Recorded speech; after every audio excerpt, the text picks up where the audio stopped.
One of the things I like best about the sales gym is it allows us to watch salespeople in action. We get to see them in practice exercises, and we also get to watch them on recorded calls and live, both on the phone and in person, to determine what it is they're doing that's producing the best results. And one of the things we started noticing about top producers is they tend to summarize in the conversation more often than everyone else. They use summaries in a number of different ways.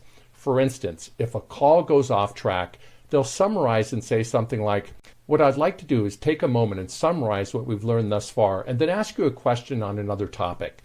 That way they summarize, get control of the conversation, and take it in the direction they want to take it. Another thing that top sellers do is they tend to ask more questions in more areas before they start selling. And what they do is they summarize the entire situation, and then they transition into a solution or recommendation. And we have found this is one of the most important things for sellers to understand. Think of it this way. Most books present the sales process or sales cycle as a series of 6, 7, 8, sometimes as many as 10 or 12 steps. But we think it's a lot better if you think of it in terms of 2 steps. The first half of the process is asking, listening, and understanding until you really understand what that decision maker needs and how you can help them. And then the second half is when you start presenting your solutions and ideas and recommendations, and ideally moving towards some type of proposal or closing process.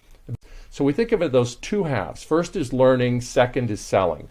Think of the summary as how you get from your ask, listen, and understand half, that first half, to the second half where you're going to be presenting a solution. The summary gets you to the place where you can start selling. So think of the sales process that way as 2 halves.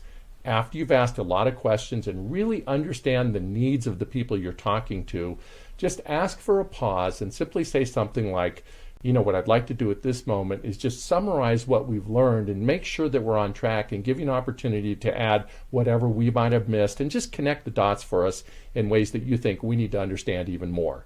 And at that point, you summarize the key things that you've learned.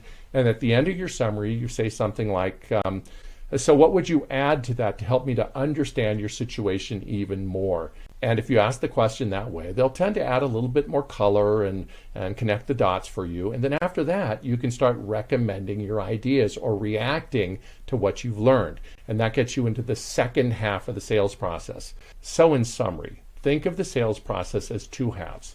The first half is where you're asking, listening, and understanding to get a full picture of what that decision maker needs and what their concerns are.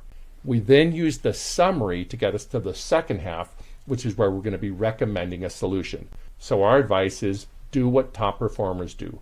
Use more summaries in 2022.